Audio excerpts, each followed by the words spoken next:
As sly as a fox, as strong as an ox, as fast as a hare, as brave as a bear. Rangkuman pengantar ilmu ekonomi. Pertama-tama saya ingin menjelaskan arti ekonomi. Ekonomi sendiri berasal dari bahasa Yunani yang terdiri dari dua kata, yaitu oikos serta nomos. Oikos berarti rumah tangga dan nomos berarti tata aturan. Secara sederhana, ekonomi dalam pengertian bahasa berarti ekonomi atau tata aturan rumah tangga yang bersangkutan dengan penghasilan, pembagian, dan pemakaian barang-barang, dan kekayaan atau keuangan. Kesimpulannya, bahwa ekonomi adalah ilmu yang mempelajari upaya manusia dalam memenuhi kebutuhan hidup, baik secara perorangan maupun berkelompok, dengan menggunakan perangkat fasilitas yang berhubungan dan mendukung usaha yang dilakukan kegiatan ekonomi dalam maksud agar memperoleh kesejahteraan. Selanjutnya ada masalah ekonomi. Masalah ekonomi yang pasti berhubungan dengan aktivitas manusia yang begitu kompleks. Banyak kita jumpai di era globalisasi seperti saat ini dari berbagai kalangan, profesi, serta latar belakang keahlian. Pada umumnya, aktivitas tersebut dimulai dari pagi sampai sore, dan terkadang sampai waktu-waktu tertentu, bertujuan untuk memenuhi kebutuhan hidupnya. Kebutuhan hidup tentunya tidak hanya makanan, pakaian, tempat tinggal, tetapi ada hal lain, seperti buku sekolah, obat-obatan, kendaraan transportasi, TV, serta lain-lain. Yang menjadi pertanyaan, apakah semua kebutuhan hidup tersebut dapat tercukupi? Jawabannya adalah tidak. Kebutuhan hidup manusia sangat banyak dan beragam, terdiri dari barang dan jasa. Sedangkan barang dan jasa tersebut adalah kebutuhan manusia yang sangat terbatas. Hal inilah yang menjadi inti dari masalah ekonomi. Masalah ekonomi ini dirasakan oleh semua lapisan, jadi bukan hanya perseorangan saja, tapi juga dialami oleh perusahaan maupun negara. Yang menjadi pokok permasalahannya adalah bagaimana cara manusia memenuhi kebutuhan hidupnya. Dengan sumber-sumber yang terbatas ini, untuk memenuhi kebutuhan manusia melakukan aktivitas ekonomi serta mengatur sistem ekonominya, baik mencari solusi karena kebutuhan sering diidentikan dengan kata kekurangan.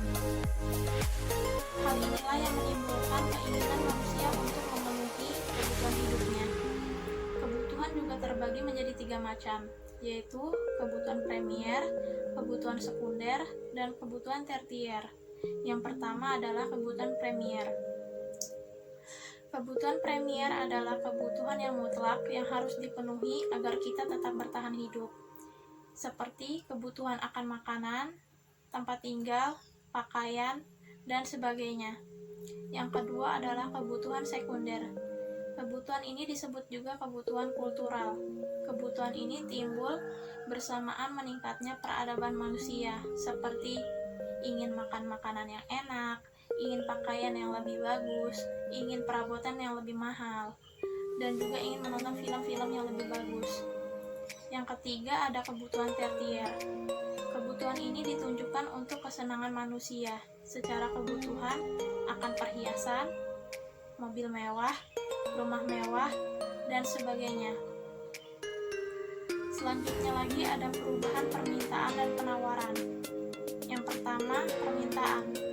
Permintaan adalah keinginan konsumen membeli suatu barang pada berbagai tingkat harga selama periode waktu tertentu. Terdapat beberapa faktor yang mempengaruhi permintaan suatu barang, yaitu harga barang itu sendiri, harga barang lain yang terkait, atau substitusi atau komplement, tingkat pendapatan per kapita, selera atau kebiasaan, jumlah penduduk yang meningkat, perkiraan harga di masa yang mendatang, distribusi pendatang, usaha-usaha produsen meningkatnya penjualan, atau biasa disebut promosi. Yang kedua ada penawaran. Penawaran dalam pengertian ekonomi mikro juga dapat dibedakan menjadi penawaran perorangan dan penawaran pasar. Penawaran Suatu barang atau jasa ialah kesediaan dari seorang penjual untuk menawarkan berbagai jumlah barang pada berbagai tingkat harga. Sebaliknya, penawaran pasar adalah keseluruhan penjualan dari penawaran perorangan suatu barang atau jasa pada berbagai tingkat harga. Hukum penawaran menjelaskan tentang adanya korelasi positif antara perubahan harga terhadap perubahan jumlah barang yang ditawarkan. Hukum penawaran tersebut berbunyi sebagai berikut.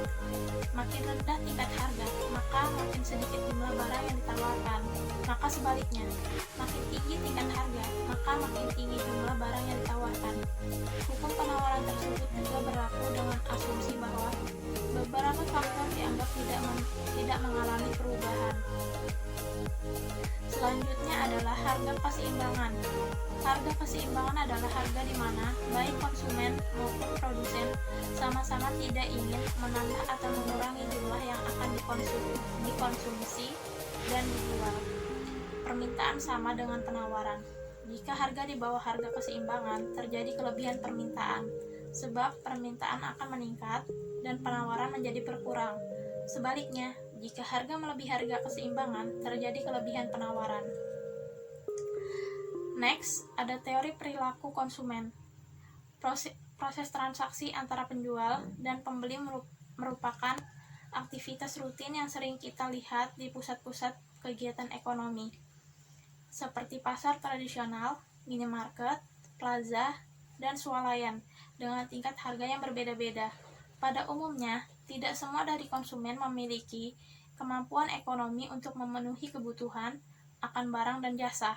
Proses pemasaran sangat menentukan minat konsumen untuk memutuskan pilihan akan memilih barang dan jasa yang diinginkan.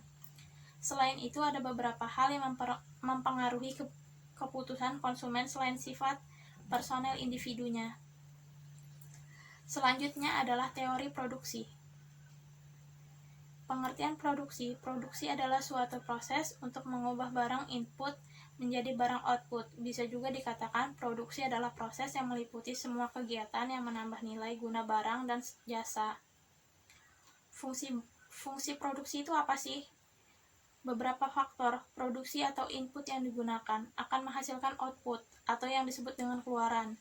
Jumlah output juga dipengaruhi oleh teknologi yang digunakan. Hubungan antara jumlah penggunaan input dan jumlah output yang dihasilkan dengan teknologi tertentu disebut fungsi produksi.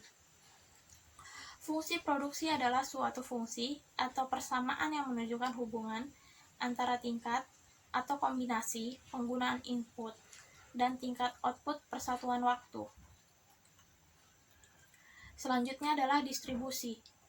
Distribusi pendapatan. Jika proses produksi bersifat pada modal, berarti secara relatif modal memiliki peran yang lebih penting dari faktor produksi yang lain dalam menghasilkan produksi, dan ada kecenderungan bagian pendapatan yang diperoleh pemilik modal lebih besar daripada pemilik faktor lain.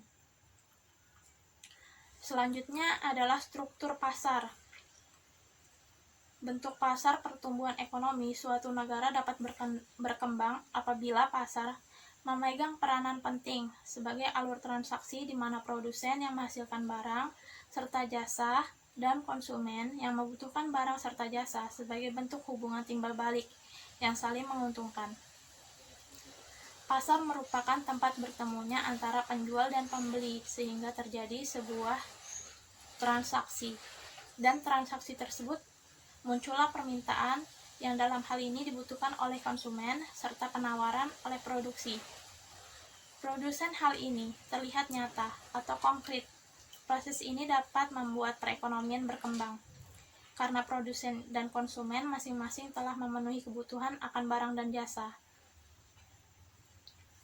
Bentuk-bentuk pasar ditinjau dari bentuknya. Kita mengenal dua bentuk pasar, yaitu pasar persaingan sempurna dan pasar persaingan tidak sempurna. Pasar persaingan tidak sempurna terdiri dari berbagai bentuk, yaitu pasar monopoli. Yang kedua, ada pasar oligopoli. Yang ketiga, ada pasar duopoli.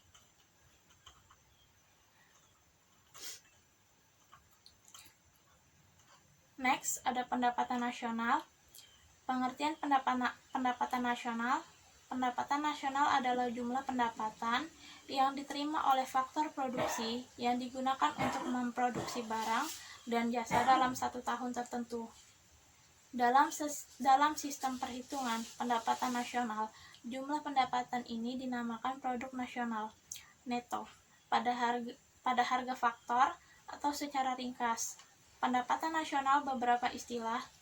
Pendapatan nasional produk domestik bruto. Produk domestik bruto atau biasa disebut dengan PDB dapat diartikan sebagai nilai barang-barang dan jasa-jasa yang diproduksikan dalam suatu negara tersebut dalam satu tahun tertentu. Pendapatan nasional harga berlaku dan harga tetap. Pendapatan nasional harga berlaku adalah nilai barang dan jasa yang dihasilkan suatu negara dalam suatu tahun dan dinilai menurut harga-harga yang berlaku pada tahun tersebut. Dapatlah diramalkan bahwa apabila dibandingkan data pendapatan nasional dalam berbagai tahun, nilainya akan berbeda-beda dan menunjukkan kecenderungan yang semakin meningkat dari tahun ke tahun.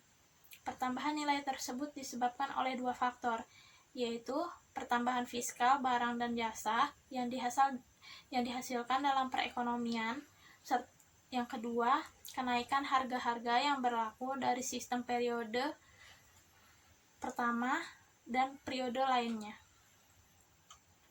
Pendapatan nasional harga pasar dan harga faktor barang dan jasa yang dihasilkan dalam perekonomian dapat dinilai dengan dua cara, dengan menggunakan harga pasar dan dengan menggunakan harga faktor.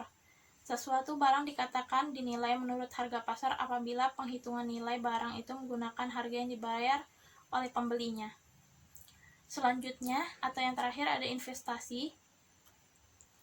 Investasi adalah pengaitan sumber-sumber dalam jangka panjang untuk menghasilkan laba di masa yang akan datang. Investasi juga dapat didefinisikan sebagai penanaman modal atau pemilikan sumber-sumber dalam jangka panjang, yang akan bermanfaat dalam beberapa periode akuntansi yang akan datang. Investasi dapat pula didefinisikan sebagai penempatan sejumlah dana pada saat ini dengan harapan untuk memperoleh keuntungan di masa yang akan datang. Sekian dari presentasi saya. Wabillahi taufiq walhidayah. Wassalamualaikum warahmatullahi wabarakatuh.